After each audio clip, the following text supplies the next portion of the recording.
do on spring break in 5 words or less. Jessica Van Rankin, I'm co-chair of the committee with Jack as student body president and, current student body president, thank God. And I recommend Colorado.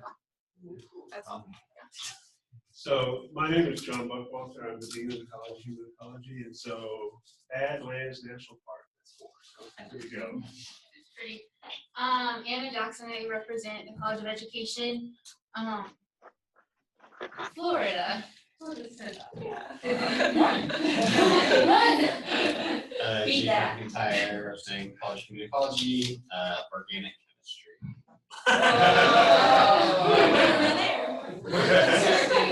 Texas is that? Jordan Martin, College of Engineering, nothing. That's Kat Goodman, College of Architecture in Wisconsin. Jordan Keel, I'm just an observer, Disney Cruise. I'm Jonathan Fusion, and I'm a student in the College of Engineering, but I'm an ex officio member on the committee. For spring break, I'd say Grand Canyon top to bottom. So, what's cool? No, we walked all the way. Yeah. April Mason, Provost and Senior Vice President. I tried to do bi-coastal things for Collins, Colorado, and Al Franken in DC. That's more than 5. Are you finished with him? No.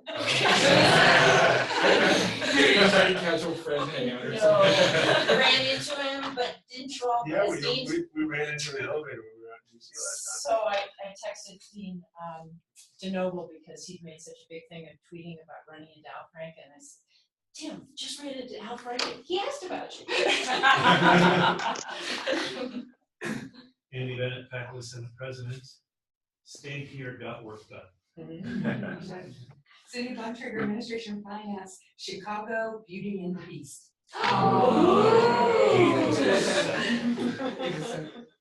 Drew Borman, I represent the College of Business, and Cabo, Mexico. Trenton Kennedy, outgoing student body vice president, ex officio as the note taker and minutes taker, spring break. Oh, Fort Collins. Heather Reed, student life advisor to SGA, wallpapered my bathroom. Yeah, it was fun. I'll trade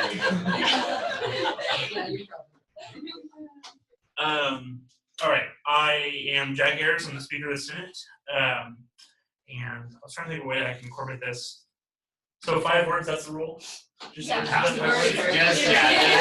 Just tell the story. You're the president. Registered as a Florida boater. I got my boater's license in Florida. So for the next 360 calendar days, if anybody wants to go on a boat in Florida, I'm your guy. It's only a year long because it's temporary license, yeah. What did you say? I said you planted to move there? Exactly, yeah, I don't know. You got complications. I know. That's what the whole, transportation is for. Macy, can you hear us? I don't know if my mic doesn't work. Hello. Hi. Oh, I think we might be. You know Simon? All right, well, can you hear us? So, all right. And then, Libby, do you want to introduce yourself? Yep, Olivia Bowman. I'm the Health and Safety Director and incoming Student Body Vice President, and I snorkeled in the Bahamas.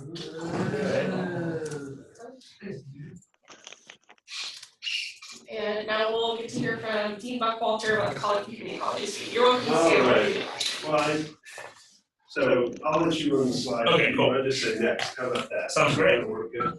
And so I know a number of you because I've served on committees with Olivia and Jack and Trevor. And so they know a little bit about me, but I thought maybe what would be interesting for you is to realize that I come to you really as the Dean of the College of Human Ecology. But as I proposed this new Dean of the College of Human Ecology. I also look at it through the eyes of a parent, because I've got 2 children that are actually students at Kansas State University in ecology, and ecology would be paying this fee. So a little bit of perspective here. So if you go to the next slide. My presentation is basically to answer the questions that you sent me. And I thought before I did that, I just do basic information of the fee. What we're talking about here is a $20 per semester credit hour fee in college. It'll generate about $1.1 million. If you look at that, what that is in terms of added cost to a student in the College of Human Ecology, the average cost for a student earning a degree in the College of Human Ecology would be about $135 per semester total. 100% of the fee will go to instructional faculty in the College of Human Ecology. This isn't about funding new administrators or funding research scientists or anything like that. These will be people that will be in front of students teaching, and there will be a preferential deference to instruction at the undergraduate level, since they're going to be the ones who are going to be paying the majority of this fee. Just so you know, you've read the proposal, but a couple of things that I think came out as we went through this process in the colleges. There really is strong support within the College of Human Ecology from the administrative team that looked at this over the summer, from the faculty committee that was formed at the beginning of the semester looked at it, and then the student committee that really dove into this fee proposal. So if you go to the next slide, please. So first question this committee sent me, has the increased cost of attendance affected enrollment of students from underrepresented communities? And so just a very simple cursory evaluation of this. This is the underrepresented minorities enrolled in the College of Human Ecology in 2011. In 2016, you can see that we actually have more minority students that we did in 2011. So I know this is cursory, but I don't see any evidence for that. If you go to the next slide, please. So what methods have been or could have been taken to operate more efficiently, make cuts, and save money? And so we'll talk through this a little bit, but I would caution that some more efficiently and save money sometimes are actually contradictory, and you can save money in certain ways and actually become less efficient. And so what I thought I would talk to you about, the things that we've done, things that we will continue to do in order to address the budget challenges that we have in the College of Human Ecology. So we've been combining or eliminating resources. So we've moved to more of a shared accounting system within the college. We've had, in the past, every department had their own accounting person. We're really doing a lot to make that more centralized. A couple of departments don't do any of their own accounting anymore. It's all done through the dean's office. We've done simple things, and these are more not an all-encompassing list, but simple things that I can point to. You know, we've had units of parent test on tutor remove all the office phones for the faculty to try to save us. So we're not talking about, okay, let's not go out and have another luncheon on Friday afternoons to address these budget challenges that we've had. We've really taken some steps that are meaningful and even tried to really trim some things that are kind of around the edges that you wouldn't necessarily think of. We've eliminated professional development opportunities in a lot of ways for our faculty. That includes reducing the amount of funds that they have to attend conference and to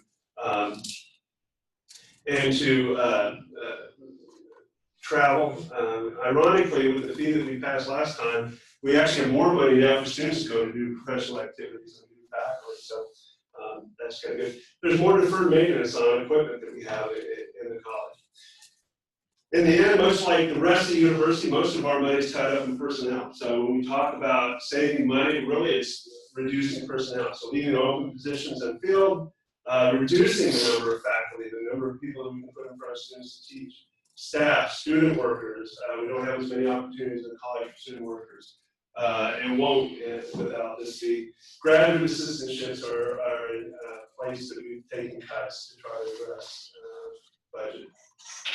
Technical support, and one of the things I don't think that's really healthy for the institution, there are times when it's appropriate to use part-time faculty, but as you become more dependent and rely more heavily on increased part-time faculty, it's just not really good for your academic programs, and we've had to do some of that. So restructuring course offerings, so we've reduced some of the availability of courses. That means fewer course offerings and also more time in between offers. So maybe instead of every semester offering a course, you get it in the fall or the spring only, which also has implications for graduation and retention and progression of our students. Larger class sections, we've eliminated some on-campus course offerings and moved classes online, which actually ultimately costs students more than if we were able to offer them in a face-to-face format. And then here's one that I highlighted in the proposal. I want you to know we are trying to find ways that we can save the students money. So the college really has embraced this open textbook initiative, which I think is a really fabulous way to save the students money. I know as a parent, when I get that book bill, I'm astounded at what those things cost on an annual basis. But it's a great example where it's not necessarily more efficient. Our faculty put a lot of time into to getting those materials. It's much more efficient for them to just contract the book from the publisher, and then they have all the materials they need. And one of the issues that we're running into that I think the provost is aware of is that you have, if you're going to use open source materials, you also have to make sure those open source materials are ADA accessible, which can be a huge burden on the faculty department to make sure you've got captioning and things like that. And it doesn't just happen once, that happens every semester. If you update things, you've got to go back and do it. So we're committed to doing it because it's the right thing to do and it saves money to the students, but it's not making the unit more efficient. Next slide.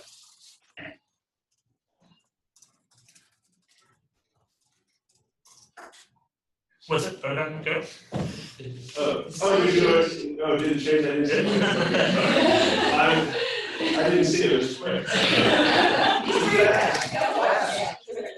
So, what's the student input and votes? Has there been any specific student feedback? In the proposal, I outlined a whole series of questions that the students asked, and so I refer to that. But the input, so we had a combined undergraduate graduate student committee. You can see the list in the proposal of the students that were invited to participate as part of that committee. We had meetings on the fee proposal on all these dates that you see, multiple dates. The Human Ecology Graduate Student Council discussed it on December 1, and the College of Human Ecology Undergraduate Student Council on January 24th. I want to just let you know this, there was overwhelming support for this new $20 semester credit fee amongst the students. In fact, it was a unanimous vote on the student committee, 23 to nothing in favor of moving forward with the $20 fee. Next slide, please. So how do you guarantee that 60 to 80% of the fee money raised will go back to the unit that was raised it, from which it was raised? This fee is managed in the dean's office. It's actually pretty simple because we went through this process a couple years ago when we had our first fee in the college, and we track the SEH production at the department level, and we allocate the fees that we collect right now, 70% going back to the unit. So it's not going to be fairly simple for us to make sure that these go back in this proportion. We have all the current accounting procedures in place with our current fees. Next slide, please. So can you explain the statement at the bottom of the second page about awarding the second highest number of bachelor's degrees despite having the fifth largest undergraduate enrollment? So, yeah, so I put these numbers up here. So these are the colleges at K-State, and you can see Arts and Sciences undergraduate enrollment. This is 2016. Arts and Sciences is by far the largest college at K-State. And Human Ecology is fifth, not by much. I mean, we're just a little bit smaller in business and ag. And yet, in FY16, we awarded 665 bachelor's degrees. Now, I don't put this up to say that we're head and shoulders above these other colleges. I really wanted to emphasize with that statement the efficiency and the service that we're providing to students. I think there's some logical ways to explain this. I would point out to students that headcount and degrees awarded are not the same thing, right? So in the college, we have a couple majors that really do a good job of helping students earn 2 degrees so that they can kind of go a couple of different directions. Examples of that, we have a lot of students that will get nutrition degrees and kinesiology degrees. We have students that will get a dietetics degree and a nutrition degree. And I think you probably see that some of the number of the college business when you have a lot of students who get a finance degree and an accounting degree. It doesn't take that much much time. Nonetheless, I think that it's really a unique service that we offer our students, and the Board of Regents, what they're interested in is enrollment and the number of degrees conferred. And I put this up there to show that we're hitting at a pretty good clip when you look at productivity in our college. And the other place that I think we pick up degrees awarded that a lot of the other colleges don't is we have some of the most popular degree completion programs in the university. Students at other places can complete degrees alone. So that's what that statement is about. It wasn't meant to put down the other colleges as much as to show how we are really pretty efficient in what we do. Next slide, please. So can you provide an itemized list of the hires? So this was in the proposal. This is the list of hires based on department and then projected ranks. This is just projected, so I'll just throw that out there.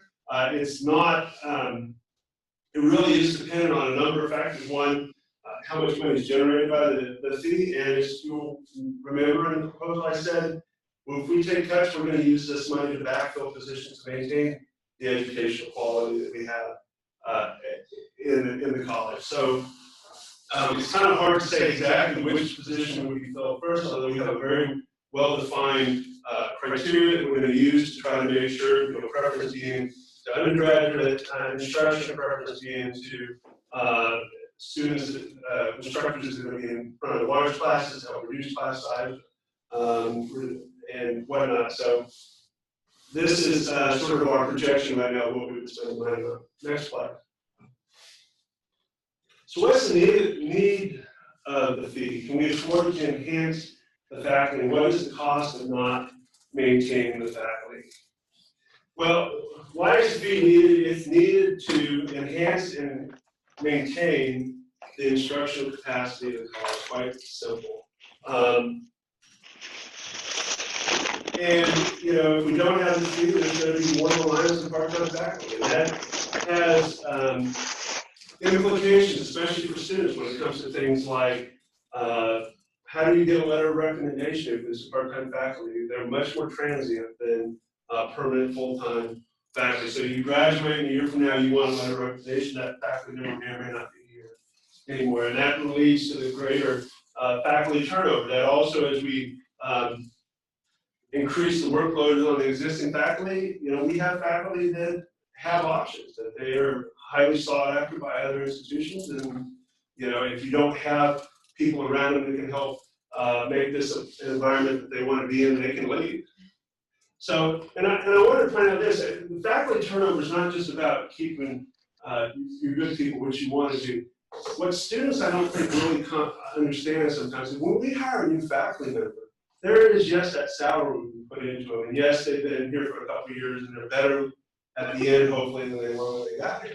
But every time we hire a new faculty member, especially a tenure track faculty member, I've got to come up with a starter package.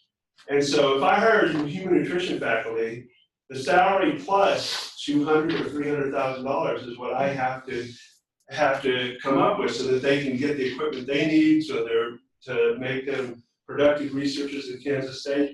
And the next faculty member that comes in may or may not be able to use that same equipment. So there is a tremendous amount of cost that I don't think is recognized with faculty turnover that we have at Kansas State. So, lower quality faculty, if we're having the turnover, we don't have the money to do it, that's just kind of the way it is. And I've hired people that weren't very good, and we try to encourage them to move on if they're not very good, but that happens. If we don't have funds that we can really invest in new hires. Fewer course offerings, I talked a little bit about this, larger class sections will eliminate on-campus courses, and the only way we're going to be able to offer them is to move the class online. There'll be reduced access to advising for students as we try to triage what's the most important things in the college. There'll be an increased time, it could result in an increased time to graduation for students as classes aren't as available as they would be before. Lower graduation retention rates, increased cost of attendance. If you have to be here 5 years as opposed to 4 years, that's a cost. And then what I really want to highlight here is the reduced student opportunities that go along with not having a stable faculty. There's mentoring opportunities that are lost. There's undergraduate research opportunities that are lost. the ability to have your faculty advocate and help you with internship placements and job placements really is diminished as we don't have a stable faculty. And then finally, I think this is something that sometimes gets overlooked, is the academic reputation is really at stake here. And each of you came to Kansas State University not because you thought, oh, it'll be an okay education. You thought you were going to get a good education. You thought people were going to respect that degree. And in the college of human ecology, I can tell you, we have degrees. If you say you're a dietitian with a Kansas State degree, that means something nationwide. And that is something that we accrued over 70 to 80 years of very hard work. And you can lose that in 2 or 3 in a hurry, and it will be very hard to get back.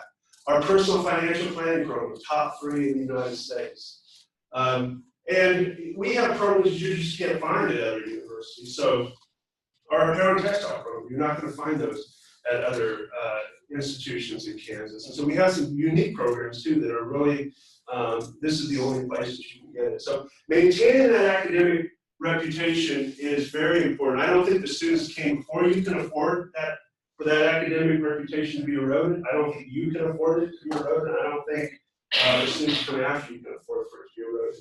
Next slide, please.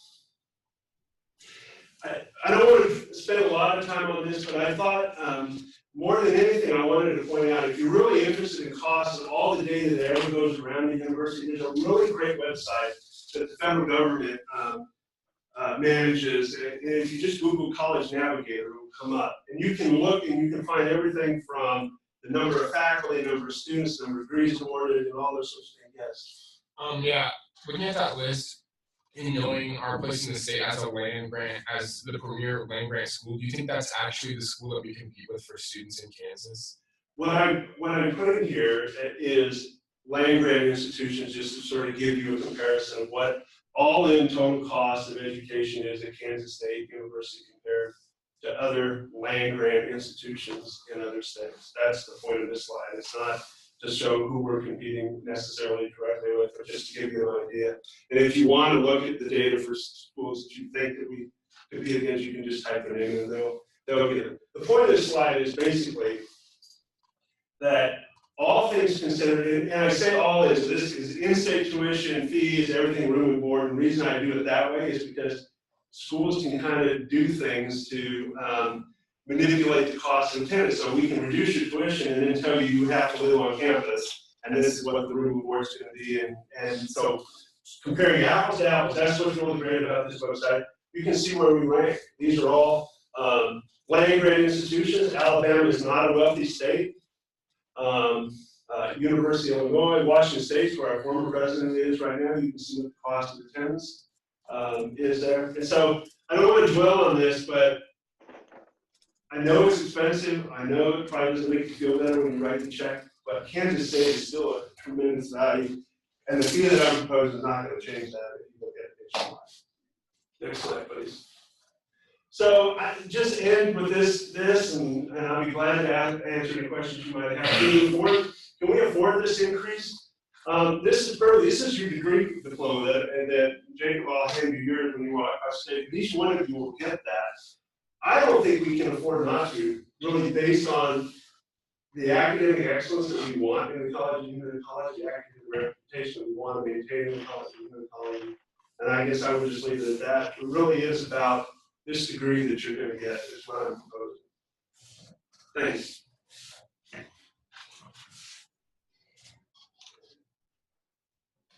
What questions are there for Dean Buckwalter? Yeah, so I kind of touched on kind of being the state's, premier land grant institution, and I think from your perspective, there's a lot of us who maybe could have elected to go to Fort Hays or Pitt State or Emporia State or Wichita State to get a more affordable education. So after the fee would be implemented, how do you think we stand on a recruitment competition level with those other more affordable in-state schools? Yeah, I don't think it's going to make much difference. And I think one of the things that you have to realize, we've got degrees you can go for things, but you can't do this degree there. Yeah. So the personal financial planning degree that I told you that we're one of the top 3 programs, you can't get that in any other Kansas institution.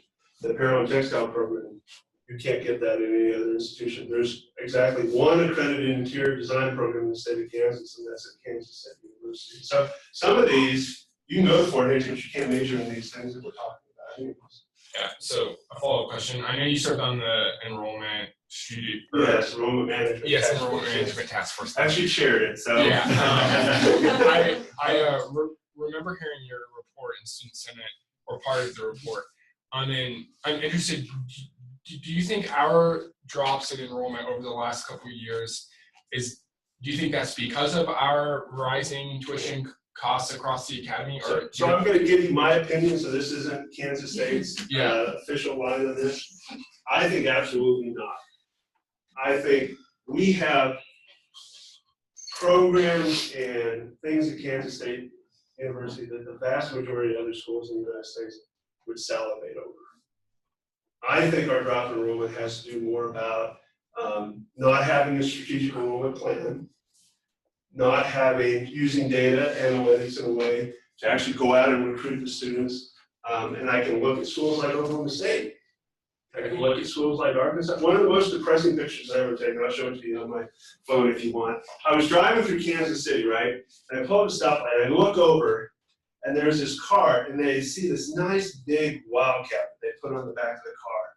And right below it, it says, parent of an University of Arkansas student. Okay, so that tells me there is a car that some mom and dad is driving around that has an affinity for Kansas State, and you have to shop with the University of Arkansas. And I'm an Arkansas grad, so there's nothing against the University of Arkansas. That's where I got my master's and PhD degrees. It's a fine school, but I can tell you the programs that we have at Kansas State in my college, we're better than Arkansas. The kinesiology program that we have here at K-State is head and shoulders above the kinesiology program in Arkansas. So my personal opinion, I don't think it's cost. I think it's other factors that we haven't addressed. And I think that when we can go into that, we can get some more detail, but I don't think it's cost. I mean, I can point to other schools that are much more expensive than we are, that have robust enrollment that look a lot like us. So, and let me just follow up by saying, that's not to say there's not some student out there that goes, I just can't afford it, I don't have the money. There are students like that. So I would not want to give the impression that I don't think there are some students, but I don't think our overall trends are based on the cost of our education. So if I could go back to, see if I can make it happen.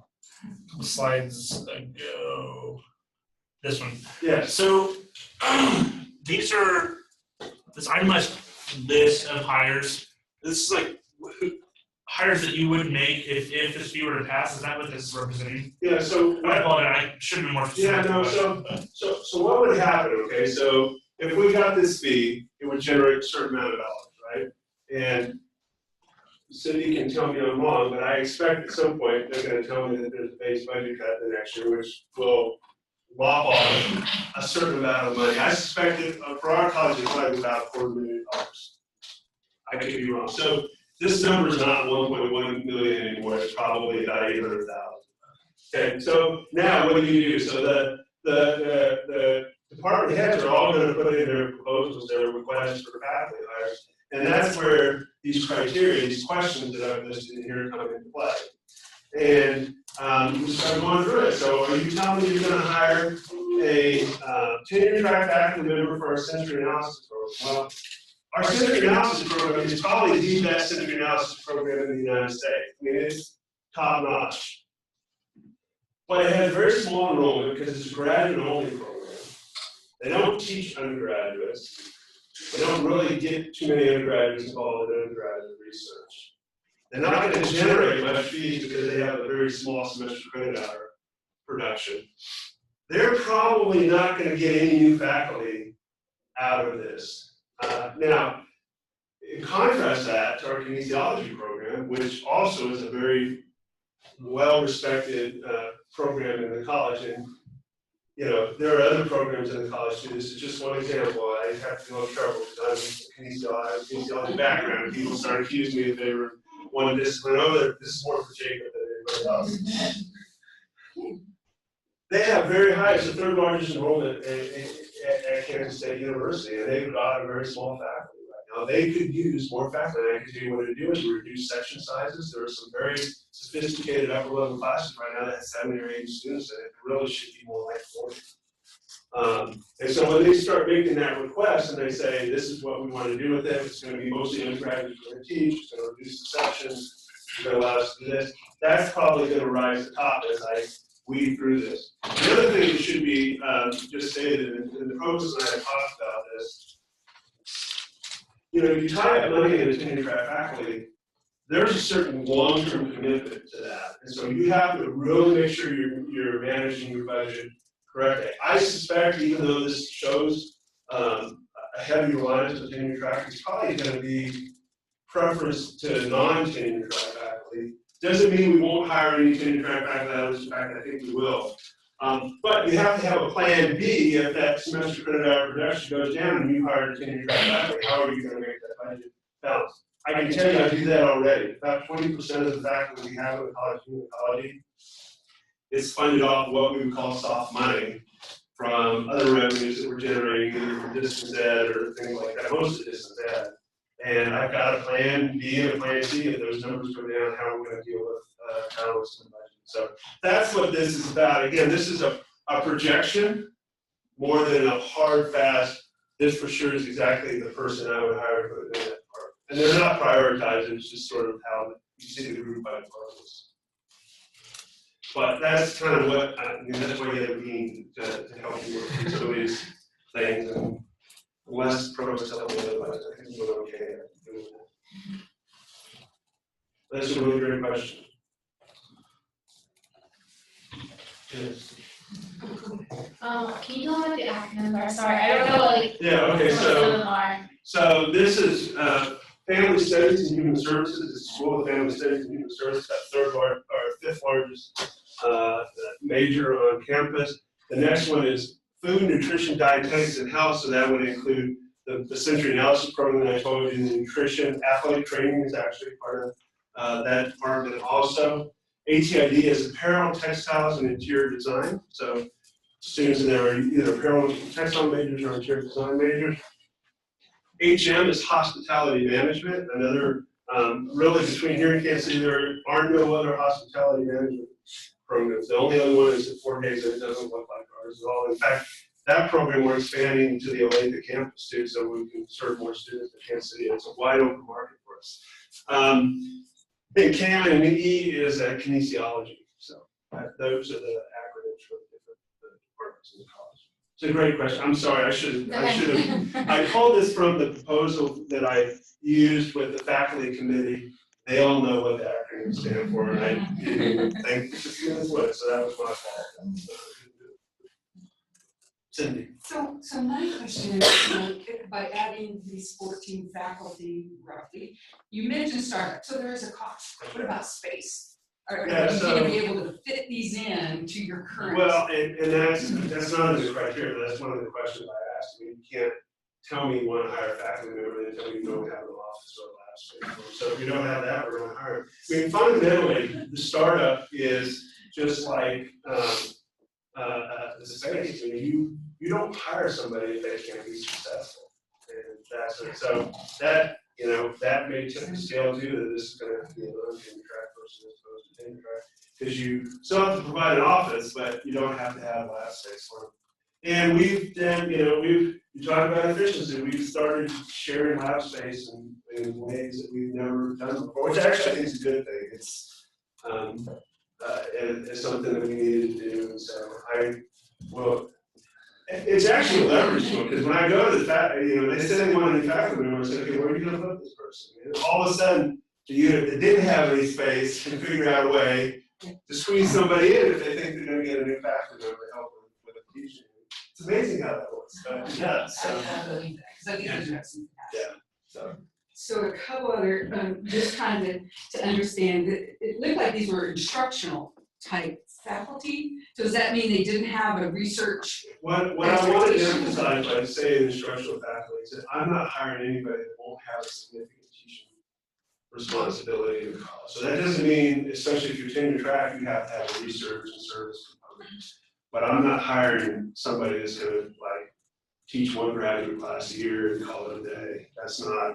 And those people, we have some people like that, and they're very productive, and we need them at K-State for a whole litany of reasons I could go into, but that's not what this proposal is about. We're focused on the instruction. Yeah, and like getting instructors in front of students, especially undergrads. So now I'm in the weeds, but is this more a request for a surcharge through tuition rather than increasing? Well, fee? yeah, I view it as an additional fee, and we can talk about what the pros and cons of a surcharge versus a fee. Personally, I would prefer it to be a fee, but, Yeah. and we pay for faculty off fees now. That was asked of arts and Yeah. sciences as well, and I think the difference between business engineering here and arts and sciences and human ecology is just the arts and sciences and human ecology have had a fee for equipment and other things, and they just wanted to increase it, and we didn't think about it. Yeah. I mean, Well, there's it takes some- much yeah. money for that. There's some convenience, and again, down in the weeds, in the accounting world, to do a tuition, because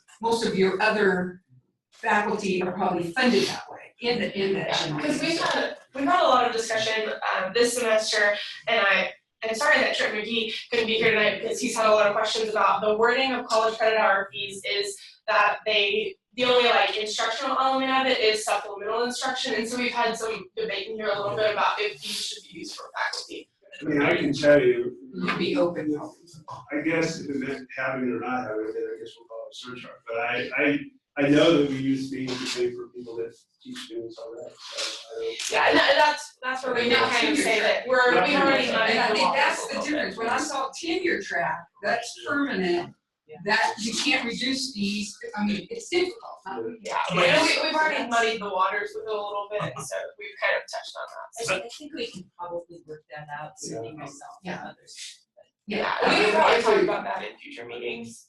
it was a question I had too, but I figured between the pros and the city, we can figure out how to make that accounting work. We've got fabulous kids there, they say. Well, I know that was a question, I don't think we addressed it, that this committee, maybe it was Trenton that had that. Why do we have surcharge versus fees? At one point, we were gonna talk about it, we just hadn't had an opportunity to do that. And I think the meaning of the word matters differently to different committee members, because I think to some committee members, it's just a matter of, well, we're charging students this amount, it's whether or not we should charge students that amount, but I think to others, it matters more of the wording of the fee, and should deans be requesting something in that format if we didn't ask for it in that, it's just kind of gotten complicated in that regard, but I'm sure we'll talk about that, I think, at a meeting where we more discuss the. So I'm curious on what you think your startups then would cost, because Yeah. I know I'm kind of out of it. Yeah, no, that's a great question. So my college is much like arts and sciences in the fact that we have just a huge range. Like I might hire somebody in kinesiology or human nutrition that needs $200,000 or $300,000 in startup, and then I might hire somebody in, personal financial planning that needs like a computer and maybe $10,000. It just depends what area they're in, and so it just varies. And even within kinesiology, it's a huge difference if you hire a behavioral scientist that's doing sort of public health sorts of things as opposed to somebody that's, doing cardiovascular physiology, and they've got all this equipment, muscle stuff, and so you might go from 50,000 to 350,000. So it's hard to say. It's not an insignificant issue, but it's hard to say exactly What other questions are there, if any? Seeing none, thank you. All right, thank you. Thank you. You got your question. Oh, yeah.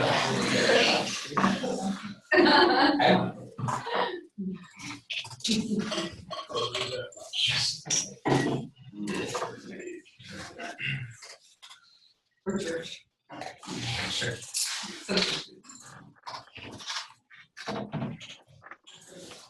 Thank you.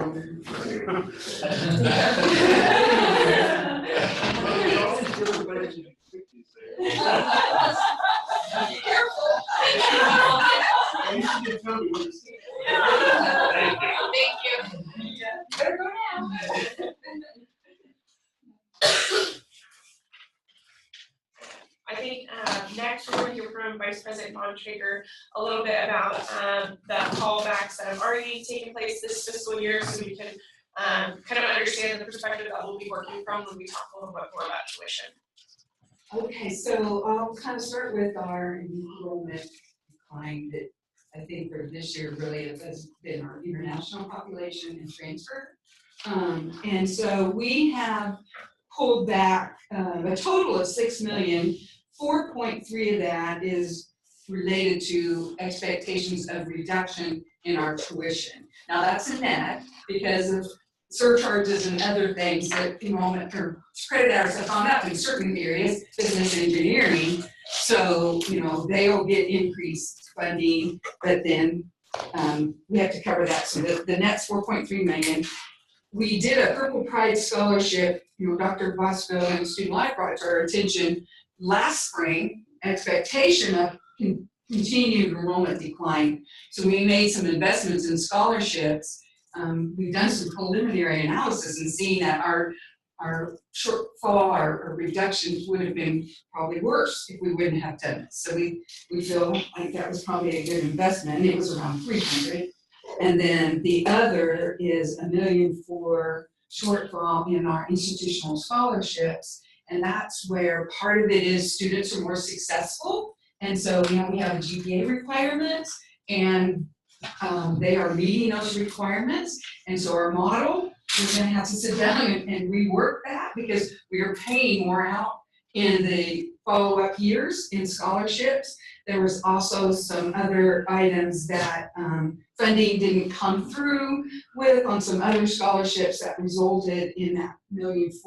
We're working to make sure that's a one-time deficit, if you will, and so this is not a recurring issue. We don't plan to have it impact fiscal year 18. So the total amount that we called back, and we did it across the board by unit. So arts and sciences, each of the colleges, they determine how they will recover those one-time funding within their own unit. Provost and administration of finance, we all share in that. We determine how we will cover that shortfall. And that's about a 2.2%. Then this is a weird year. Every 11 years we have 27 pay periods. And so we had been putting money towards the state. We knew it was coming. And so they had given us some funding. So we offset that a little bit. So the total callback, the net of that we did for 17 is, a little over 1.4%. So that's what we've done. I did want to share with you with the state, amazingly, is we are not anticipating any additional cuts from the state for fiscal year 17. They did cut us last spring. Main campus had a 5% reduction. Some of our other units, like research and public service, Vet Med, was 3 or less. And so we're not going to see any more. So they're not quite done, but we're from what we can see, we think will be saved for this fiscal year. Now, you've been watching, it's very interesting, and we are skeptical, we are not trustworthy of our legislators. They're not trustworthy. We are not trustworthy, they are not trustworthy. We're very excited. So like President Bontrager said.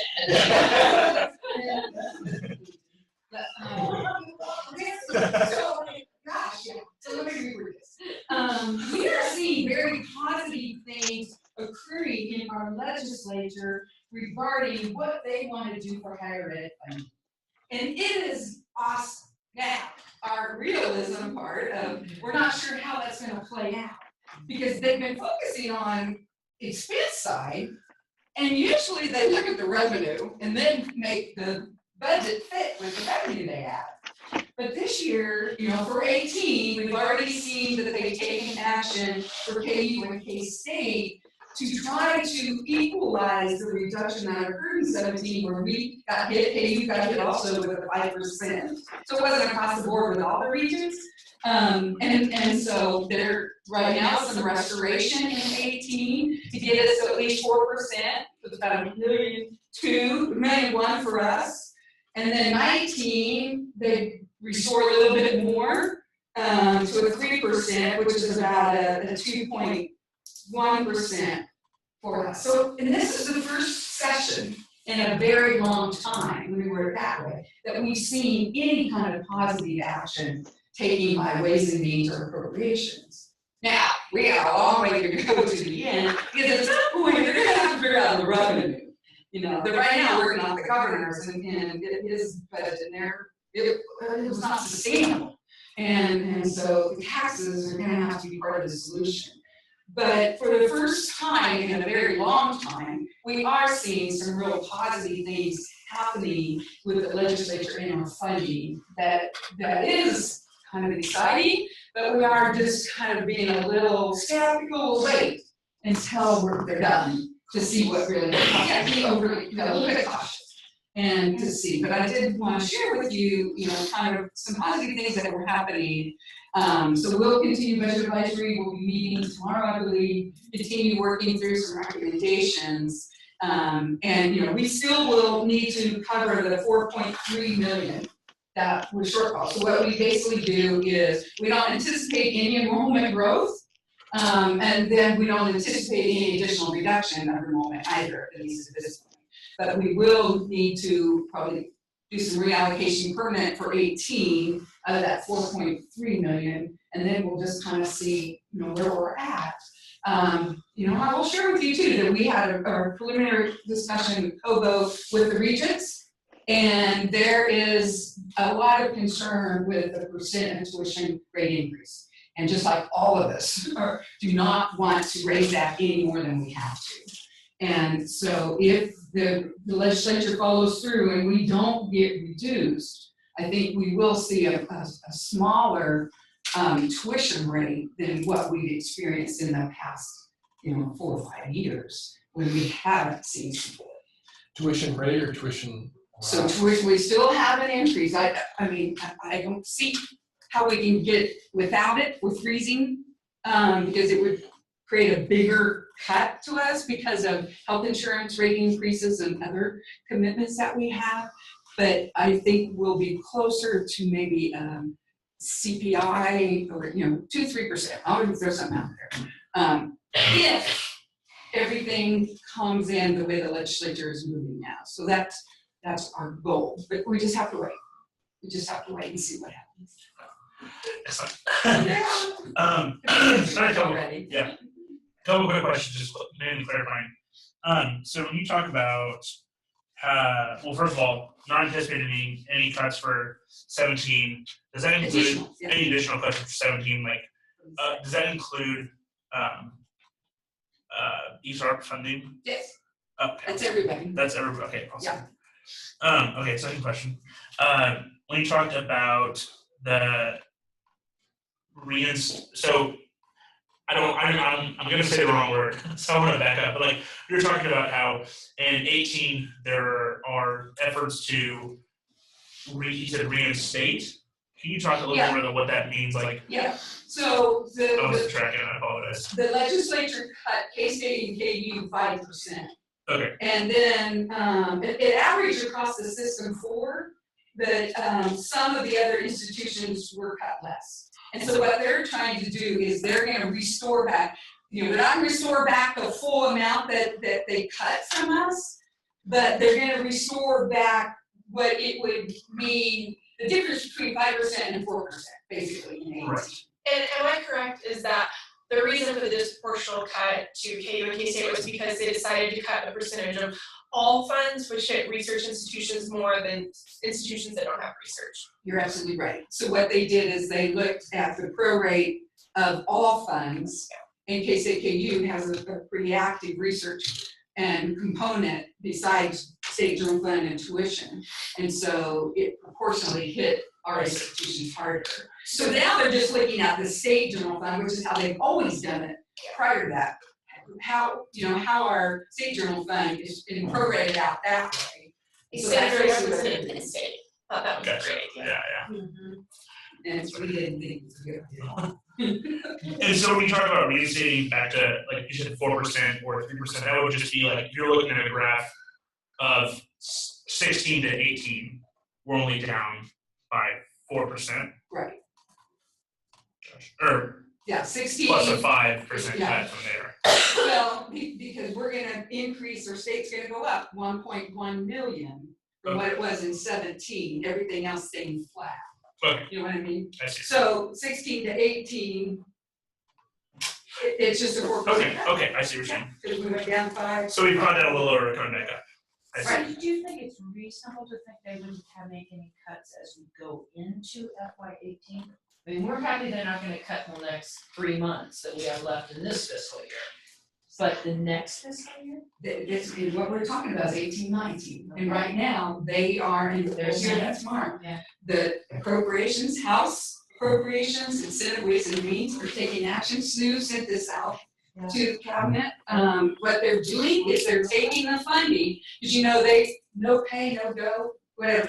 They have a rule that if you increase funding, you have to cut it from somewhere. Well, using the governor's budget, he had increased teacher scholarships in the Board of Regents. But after they did analysis, that there's not a need for that. So they're taking that money in 18 to do, well, both years, to restore some of these reductions.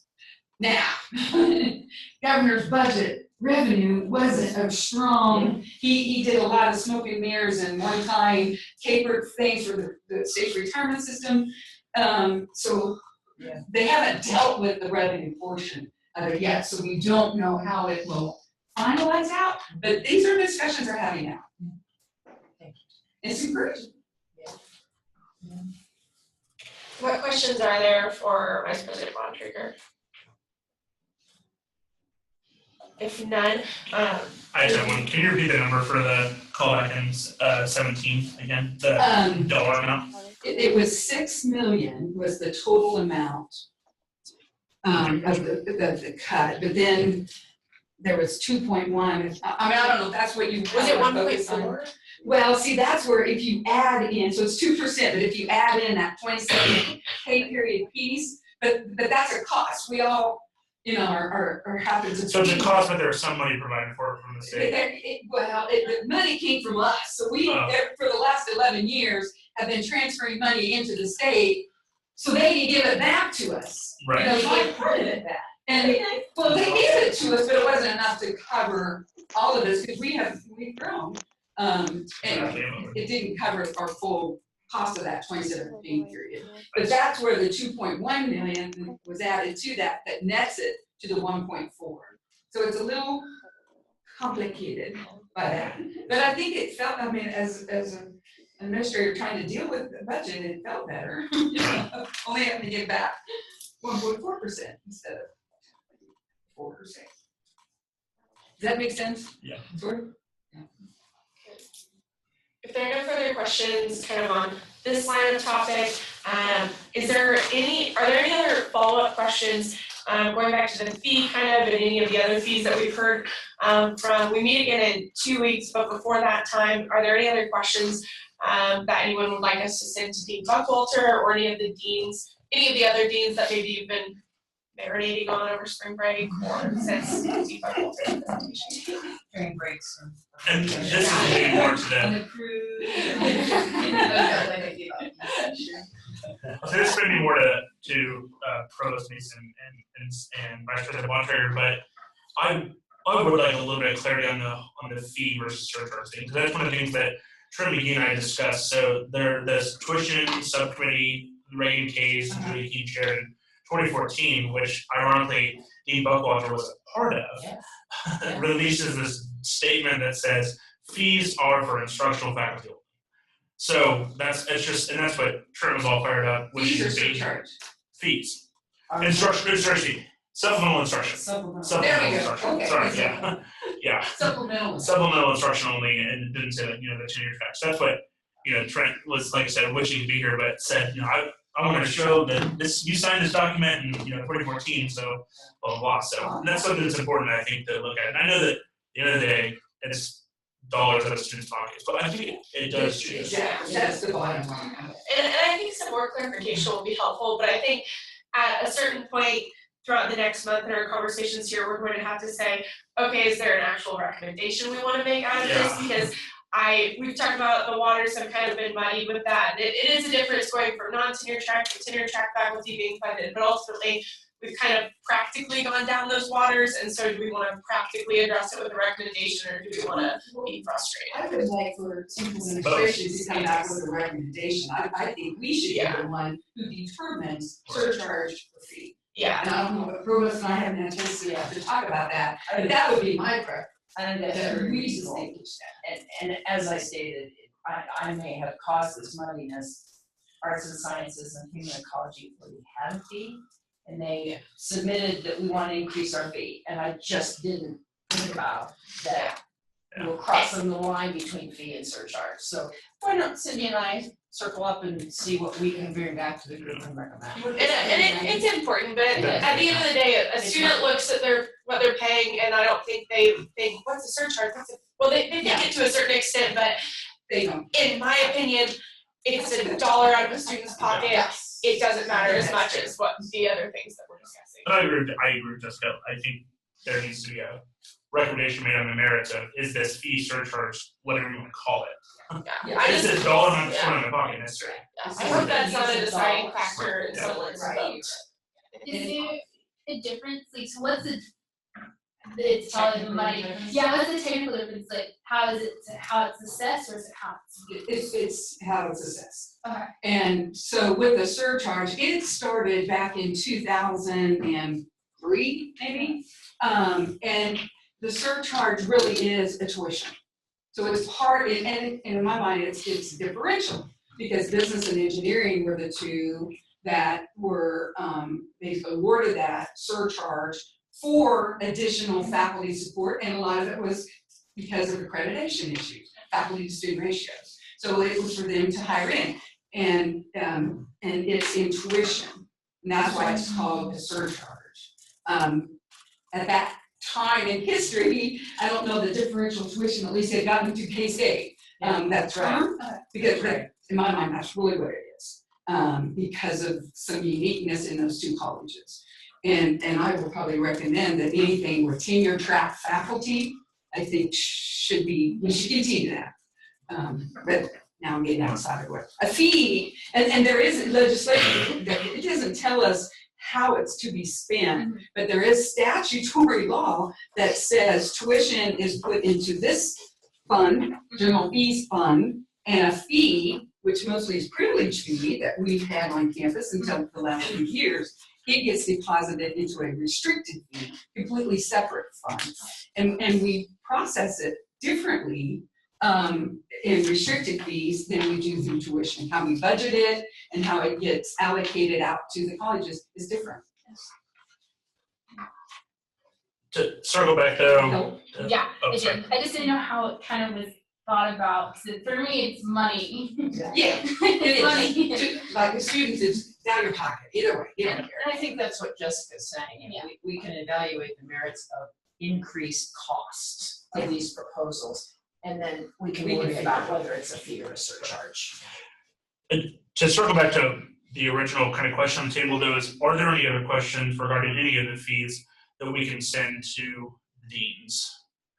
If you had a chance to mull over things like that, or I think even not meeting next week, since a couple of us are gonna be out of town, if questions do come up, send an email to Jessica and I, and we can send those to the deans. I think that I've been really happy with the way that the presentations have gone that have answered the questions that we've asked, the way that Dean Buckloff did and the way that Dean Dawson did, as far as format is concerned, to answer all the questions that we have. So I'd like to see more of those questions. If you have them, just please feel free to send those to us or ask them now. In engineering's proposal, do they have a number now of what they wanted to increase? Because we're in this point Yeah. of not knowing, not that you not, but as Dean Buckwalter said, engineering wants to fill any cut, but we don't think we're going to have. Well, it won't be as large. Okay. I like being optimistic, but I also wanted to look at the other side, saying if they're saying this is gonna be for the cut, if we don't have a cut, Says then the fee would come Yeah, down. and we The could surcharge probably- would come down. We could probably do a vote that would reflect that kind of recommendation contingent upon, yeah, that if there is no cut, we recommend the fee be the lowest amount surcharge. So that's what I didn't wanna think about or voting on it, if it's gonna, if they have this variation, I'm thinking this point of money, and then they go on like saying, oh no, it's gonna be twice that, so, yeah. That's something we should have be hard to know. And I think 2 weeks from now is when we'll try and take a vote on the proposed fees, unless there are any more kind of extraneous points of discussion that we need to get into further and circle back with the deans about. And then we can kind of, the next few meetings, we will work with Provost Mason and Vice President Bontrager on facilitating the tuition-oriented conversation as far as what percentage we would recommend as a committee and anything else that would stem off of that. Are we also voting on the all university fee recommendation as well? Yes, we are, yeah. They just focus on Ds, I noticed. Okay, my bad. Deans and Vice President Bontrager. So if you have any further questions on that too, send those our way. I know we could potentially have to put that one off longer, contingent on further discussion. Any questions now that we're already, Otherwise, we might wind down a little early today. you're ready for that 4-hour-long exec meeting after this? Anyone wants to stay, you're welcome. Provost Mason's gonna stay, shouldn't he? Yeah, if you're really interested. Motion to adjourn. Whoops. Motion to adjourn. So moved. Okay, great. Second. I don't see any objection.